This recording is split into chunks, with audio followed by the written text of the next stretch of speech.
Welcome to Real Talk Horror. I'm Josh, your horror-loving host, here to navigate you through the spine-chilling, mind-bending, and sometimes downright baffling works of John Carpenter. Whether you're a longtime fan or just getting into his eerie world, you've picked the right place to dig deep into the genre that shaped him. And let's face it, the genre he helped redefine. Now, today's episode is a special one because we're kicking off Phase 6, our final phase of our Carpenter breakdown. This is where things get real interesting, because we're diving into some of his most contentious works. You know, the films that make you go, wait, this is Carpenter? And we're starting with a movie that is as gritty as it is polarizing. John Carpenter's Vampires, released in 1998. So let's start by setting the scene. Picture this. Carpenter, the guy who gave us Halloween, The Thing, and Escape from New York, is now going to take a stab at blending horror with Western vibes and add a splash of action and sprinkle it all with James Woods. Yes, James Woods leading the charge as a no-nonsense vampire-slaying machine with a chip on his shoulder and a vendetta to settle. Now, I will say this up front, Vampires is not the crown jewel of Carpenter's career, but hear me out. What makes this movie fascinating isn't just what it does right, but also where it stumbles, and dare I say, where it even faceplants. So why is this film worth dissecting? For starters, it's one of Carpenter's forays into a genre-bending experiment.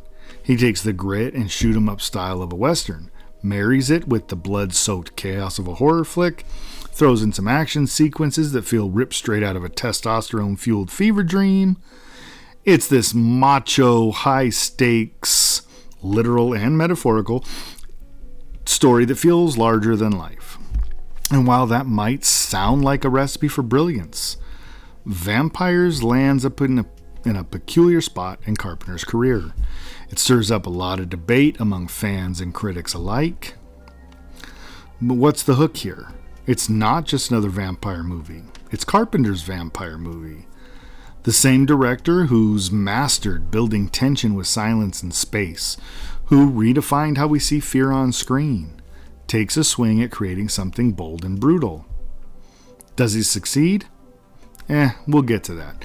But love it or hate it, it's a film that demands discussion. So buckle up. We're going to dive headfirst into the gritty, the bloody, and the contentious world of vampires. Let's see what makes the film tick, or, for some, what makes it miss the mark.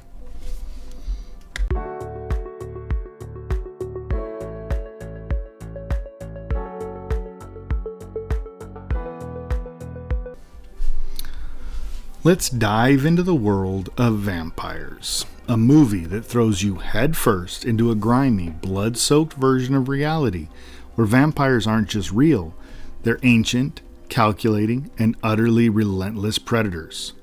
Forget the seductive, mysterious vampires of classic literature, or the glittering ones of a certain modern franchise. These vampires are feral, brutal, and hungry in a way that feels distinctly Carpenter. The story centers around Jack Crow, played by James Woods. Now, Jack isn't your typical Hollywood hero. He's brash, foul-mouthed, and Vatican-approved. That's right, our guy works for the church, leading a team of professional vampire hunters tasked with exterminating nests of these bloodsuckers. At first, things all seem to be going really well for Crow and his team. They raid a vampire den, annihilating its undead inhabitants with brutal efficiency. But the victory celebration doesn't last long. Enter Valak, played by Thomas Ian Griffith, a centuries-old vampire with a vendetta, some serious power, and a mission that raises the stakes. Valak is on the hunt for the ancient relic, the Black Cross of Berziers. It's a holy artifact that could grant him the ability to walk in daylight, essentially making him invincible. So cue the carnage. Valak turns the tables on Crow and his crew, ambushing them in a sequence that's as shocking as it is gory. Almost everyone is wiped out, leaving Crow to regroup with a pair of ragtag allies, and unlikely allies at that. a priest named Father Adam, who's about as green as they come when it comes to slaying vampires, and Katrina, a woman bitten by Valak but not yet fully turned. As Katrina wrestles with her transformation, her psychic connection to Valak becomes both a curse and a potential advantage in tracking him down. Together, this mismatched trio races against time to stop Valak before he retrieves the relic and plunges the world into a vampire apocalypse. Along the way, they face betrayal, grueling battles, and a growing sense that this war against the undead might just be unwinnable. Now, if you're thinking that this sounds like a standard good versus evil tale, you're not wrong. But there's more to it than that. Carpenter infuses vampires with his signature edge of cynicism, painting a grim, gritty portrait of heroism.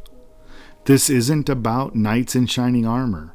It's about flawed people doing dirty work, and sometimes crossing lines that make you wonder if they're really any better than the monsters they're hunting. Themes of survival and revenge run deep here, but they're wrapped in layers of moral ambiguity. Jack Crow isn't just fighting vampires, he's battling his own demons, grappling with a life that's defined by violence and loss. Even the church, which ostensibly represents good, is portrayed as bureaucratic and sometimes self-serving, adding another layer of complexity to the narrative. And then there's Valak, a villain who isn't just a mindless force of evil, but a calculated, vengeful figure with clear motivations. He's not here to blend in with humanity or strike from the shadows. He's here to dominate, and he has the tools and willpower to do it. Carpenter uses this setup to explore some of his favorite ideas. Humanity's struggle to hold back chaos, the fragility of civilization, and the often blurred lines between hero and villain. It's a brutal and bloody ride, but one that asks some interesting questions if you're willing to dig beneath that gore. So that's the setup for vampires, the modern Western wrapped in horror, soaked in cynicism, and powered by Carpenter's style. But does it stick the landing? Well, let's keep digging to find out.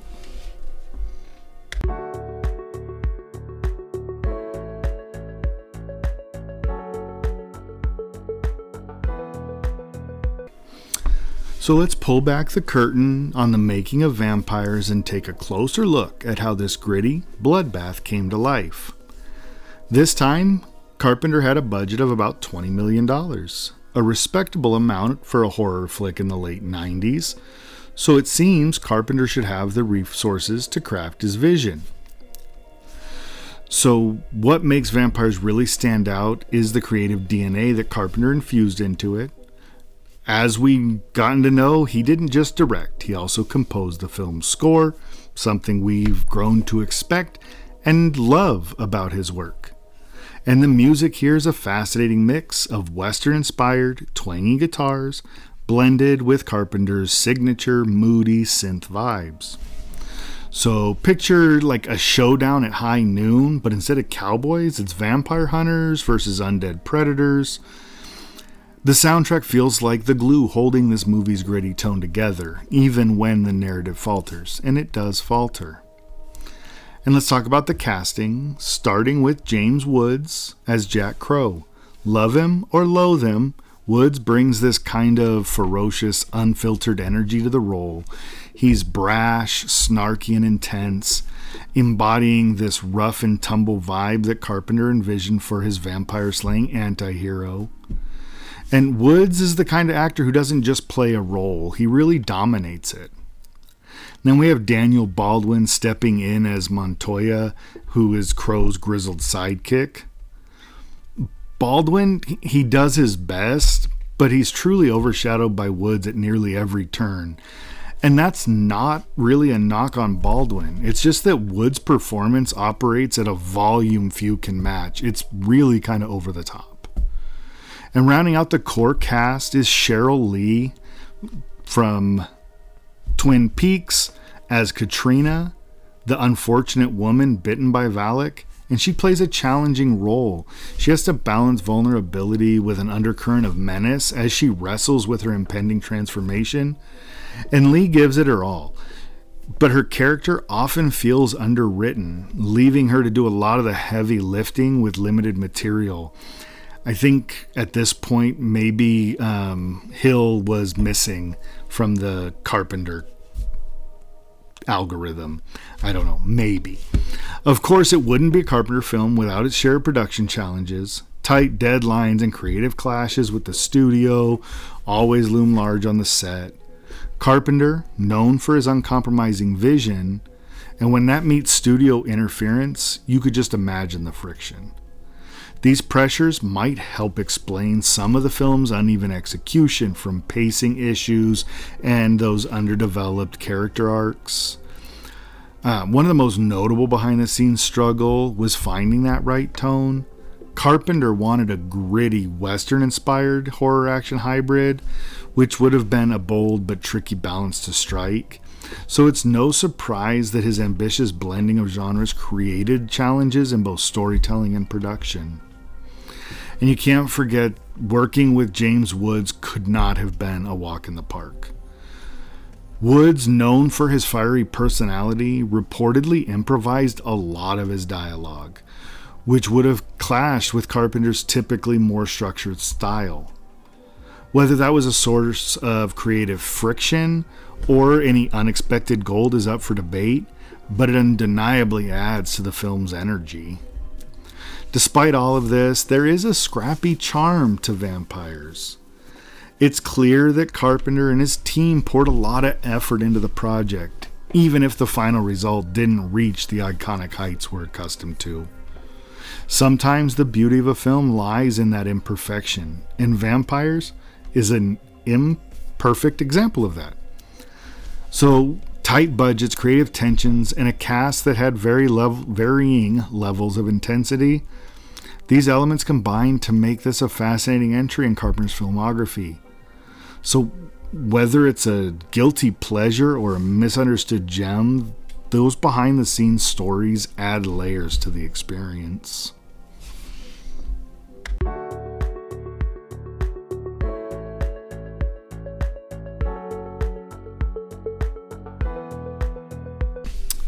So let's take a closer look at what makes Vampires unmistakably John Carpenter.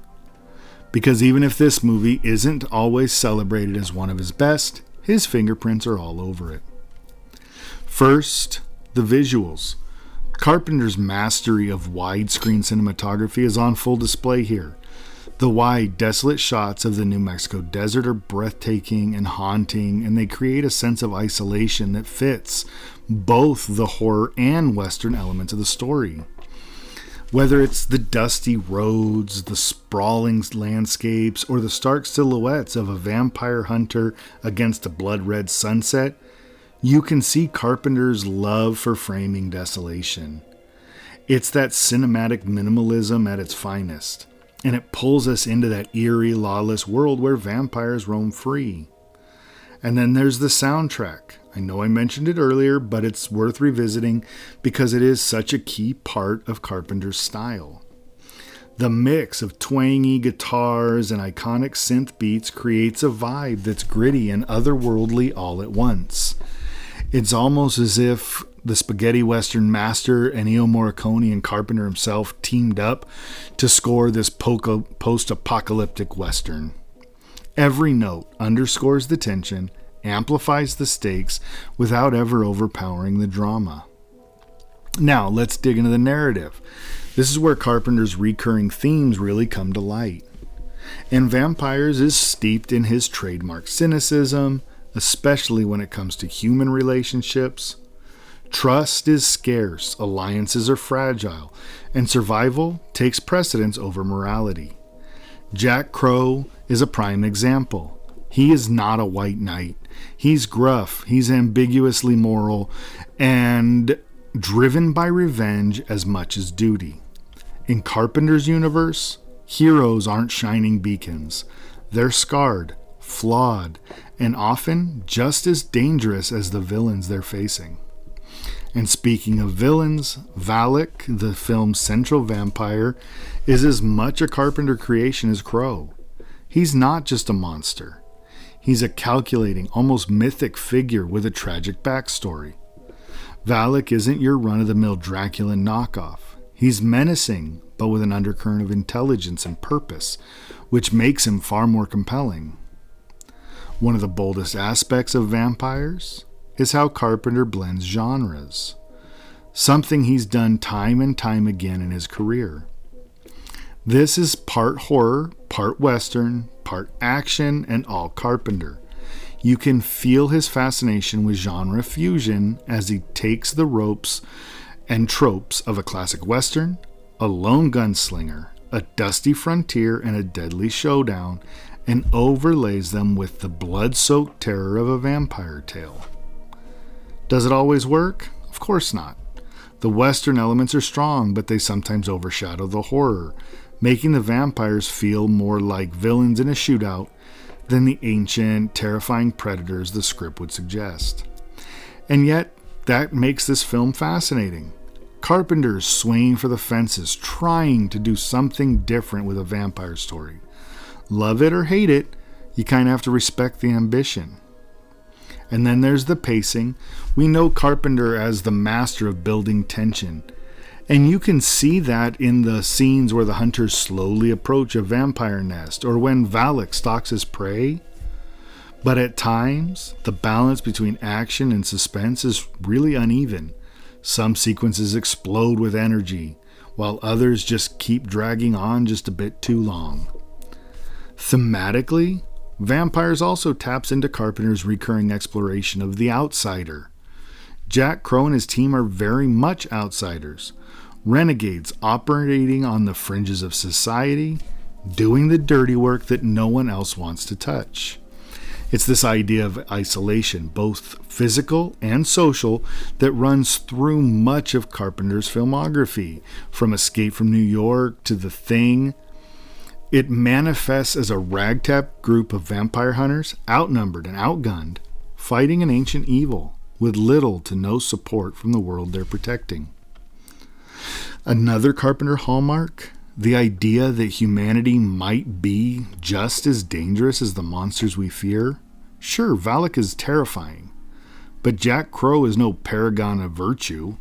His methods are brutal, his demeanor is abrasive, and his moral compass doesn't really have one.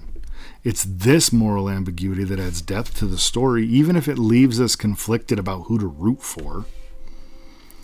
So what makes Vampires undeniably a John Carpenter film? It's the sweeping, desolate landscapes, the pulsating synths that keep our heart racing, and the deeply flawed characters fighting for survival in a world where trust is a luxury. It's his willingness to take risks, to blend genre, and to make us question who the real monsters are. Vampires is not his most polished or celebrated work, but it is a film that bears the unmistakable mark of a director who's not afraid to push boundaries. And for that alone, it's worth revisiting, or maybe watching for the first time.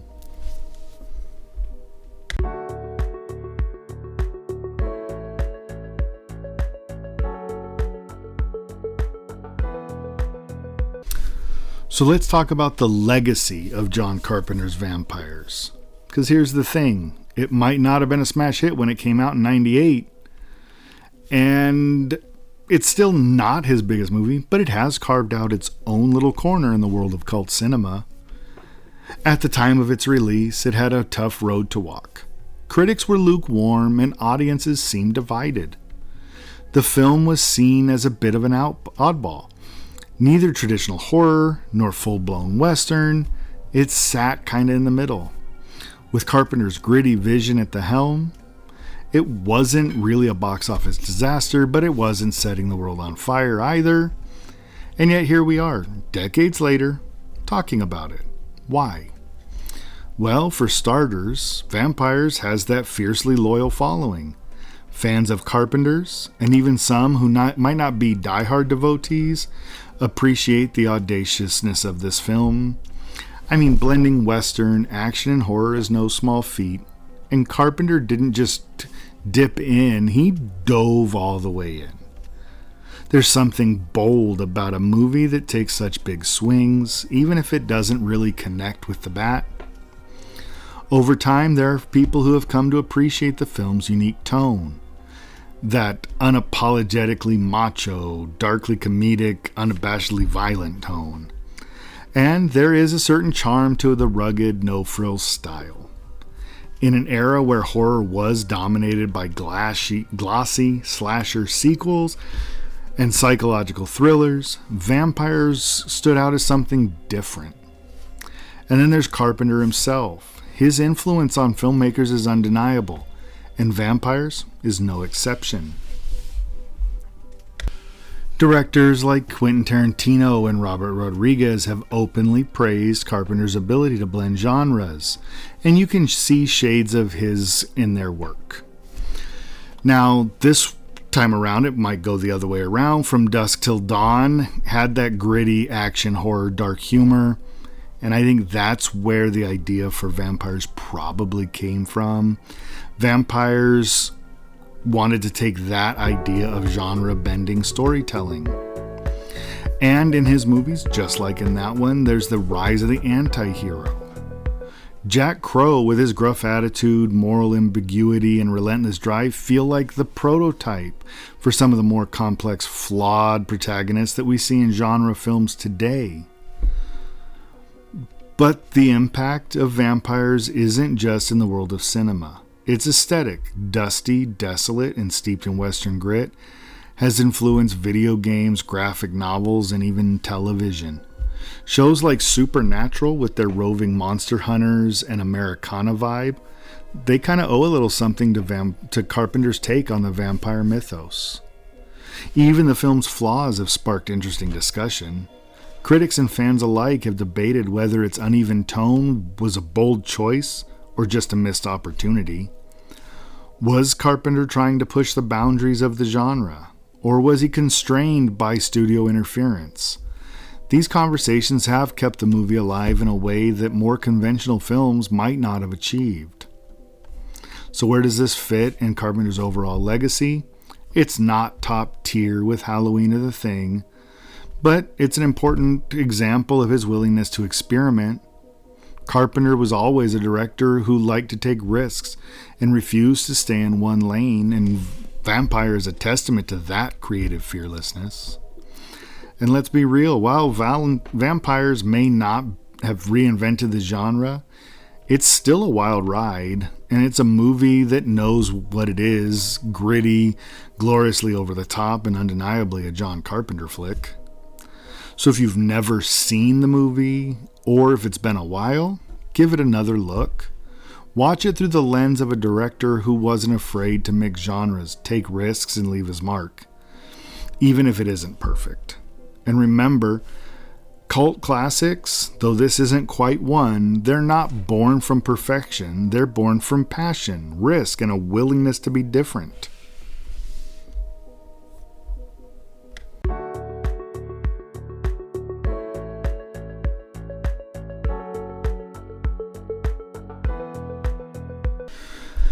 So rewinding back to 1998, Vampires hits theaters, and as we said, the reception was complicated, and critics had a lot to say, and not all of it was flattering.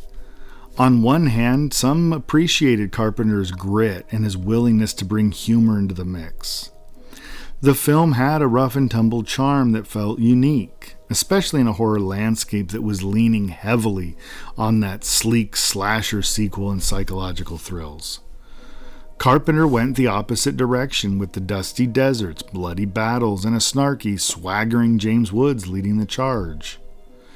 But not everyone was on board. Many critics felt that Vampires lacked the polish and precision of earlier Carpenter masterpieces.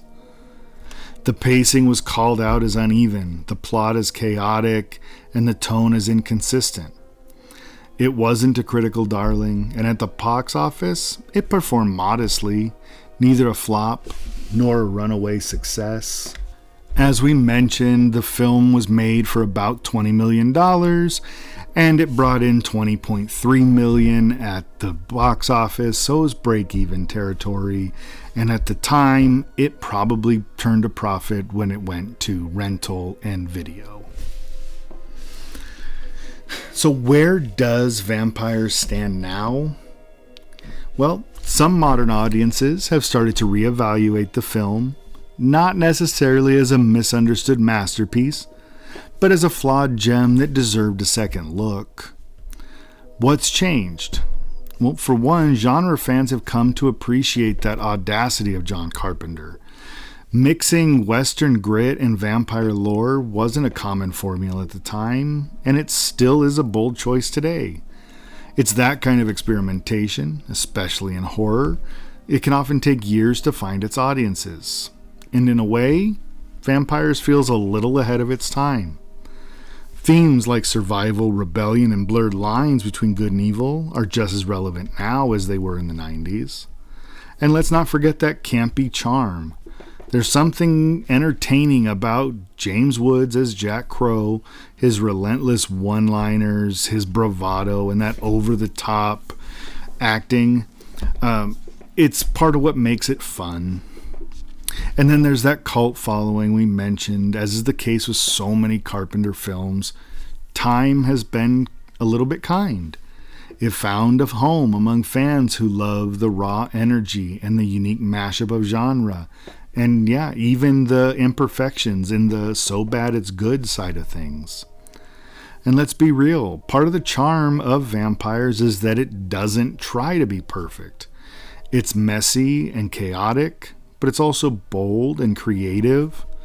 And modern audiences, especially those revisiting it after discovering Carpenter's other works, seem to appreciate that it is what it is. It doesn't try to be a masterpiece.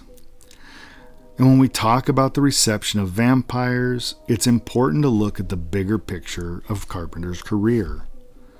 This wasn't a film made to win awards or dominate the box office. It was a genre experiment from a director who's always marched to the beat of his own drum. And while it may not have landed in its time, its lasting impact does speak volumes. From its influence on genre blending to its unapologetic grit, Vampires earns its place as a piece of Carpenter's filmography. It won't sit alongside his 80s dominance, but it will have a cult following and it'll still get people talking, and that's no small feat. So again, if you haven't watched Vampires in a while, or if you've written it off because of those initial reviews, maybe it's time to give it another shot. After all, isn't there something kind of magical about a film that keeps rising from the graves, just like Vampires it's about?